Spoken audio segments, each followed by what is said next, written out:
कि आज हमारे दिल्ली के जो प्रभारी साहब हैं, मीर साहब, गुलाम मोहम्मद मीर साहब भी आए हुए हैं और उनका ही बैठक लगभग 3:30 तक उनका बैठक चला और अभी फिर 5 बजे से हम सभी विधायकों का, मंत्रियों का एक बैठक उनके साथ बुलाया गया है, गुप्त बैठक। उसमें भी मुझे समय में पहुंचना है और मुझे जो जानकारी मिली है कि आज इस कार्यक्रम को यहाँ पे साक्ष्य के रूप में बहुत लोग उपस्थित हुए थे, मगर सब्र का बांध टूटता गया और लोग वापस यहाँ से अपने घर की ओर चले गए।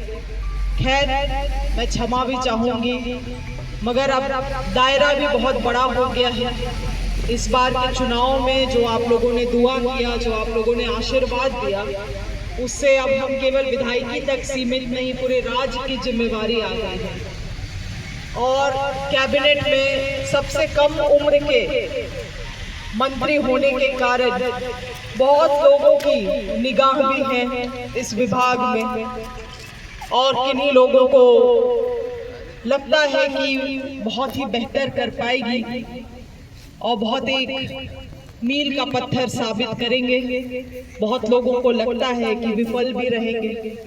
तो दोनों तरह के लोग होते हैं, दोनों तरह के दुआ करने वाले हैं, मगर मुझे लगता है कि जिस क्षेत्र ने मुझे उस मुकाम तक पहुंचाया है, वो आगे भी दुआ ये कर रहा होगा कि हम और बेहतर करेंगे।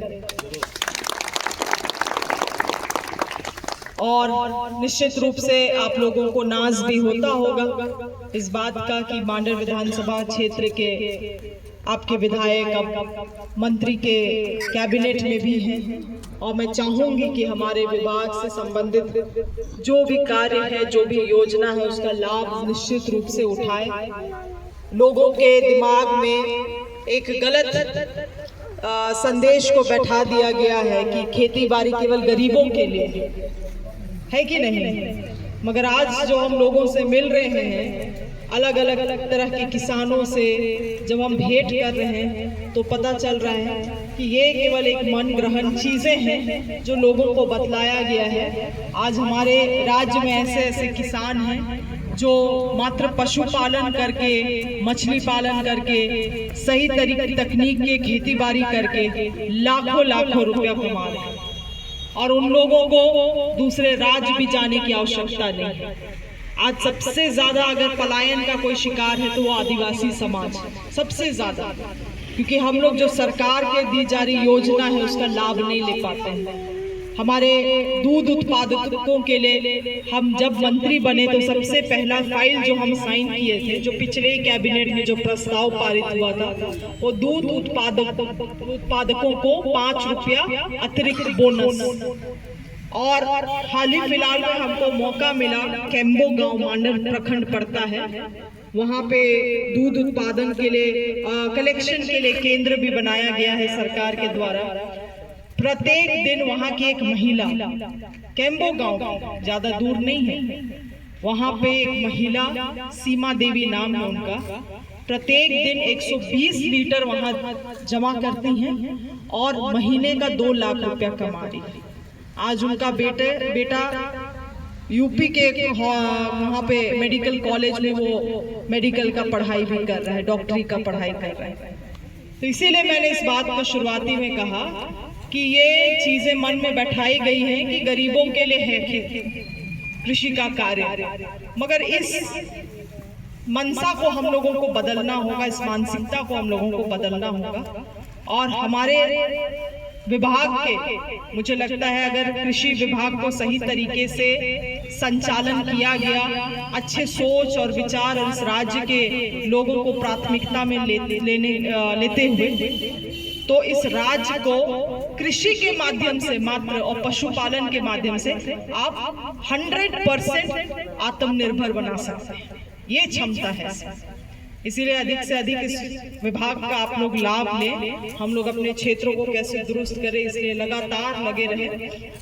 आप लोगों से भेंट मुलाकात होते रहेगा, मगर जितना उपलब्ध हम विधायकी में हो पाते थे शायद उतना उपलब्धता नहीं दे पाए। मगर इन चीजों को आप लोग भी समझिए, आप लोग अपने अपने स्तर में, अपने गांव में, अपने पंचायत में, अपने बूथ के स्तर पर आप लोग खुद एक लीडर के तरह आप लोग वहां पे स्थापित थे, इसीलिए उस चीजों का ये करें। बाकी लाइन अप करने के लिए हम सभी आप लोगों के साथ खड़े हैं। आज का मुख्य रूप से जो कार्यक्रम के लिए हम लोग यहाँ पे शामिल हुए थे, जो शिलान्यास का कार्यक्रम है, ये अनुशंसा मैंने पिछले ही साल किया और मुझे बहुत इच्छा भी था कभी आपके स्कूल में मैं आऊं, मगर ऐसा कभी मौका मिला नहीं और आप लोग कभी हमको आमंत्रण दिए नहीं। तो आज ऐसा समय बन गया कि हम खुद से ही आ गए आप लोगों के पास और आए तो एक तोहफा लेकर आए। तो शिक्षा की दिशा में कहीं पे भी काम हो तो वो एक दिल को सुकून पहुंचाता ही है। लगता ही है कि शिक्षा की दिशा में काम हो रहा है, मतलब एक नए भविष्य को हम लोग गढ़ रहे हैं, एक नई पीढ़ी को हम लोग तैयार कर रहे हैं। तो उसमें किसी धर्म का आधार तो हम देखते नहीं हैं। तो बहुत अच्छी चीज है कि यहाँ पे आज हॉस्टल बन रहा है, बनने का हम लोग शिलान्यास करने वाले हैं और काम बेहतरीन तरीके से हो, अधिक से अधिक हमारे आसपास के क्षेत्र के बच्चों को या दूर दराज से भी जो यहाँ रहते हैं, क्योंकि रेसिडेंशियल भी, उन लोगों को लाभ मिले और आगे भी कभी इसी तरह का कुछ योजना आए जो आप लोगों की सहूलियत का हो तो मैं निश्चित रूप से आप लोगों तक पहुंचाने का उसका काम करूंगी। इन्हीं चंद बातों के साथ, क्योंकि समय वक्त कम है, इस शिलान्यास के बाद फिर से रांची हम लोगों को रवाना होना है उस मीटिंग के लिए। आप लोग बहुत देर तक इंतज़ार किए, सभी लोगों को, और बहुत दूर दूर पंचायत से भी आए। आप सभी को अपने समय के लिए बहुत बहुत शुक्रिया, धन्यवाद, जोहार।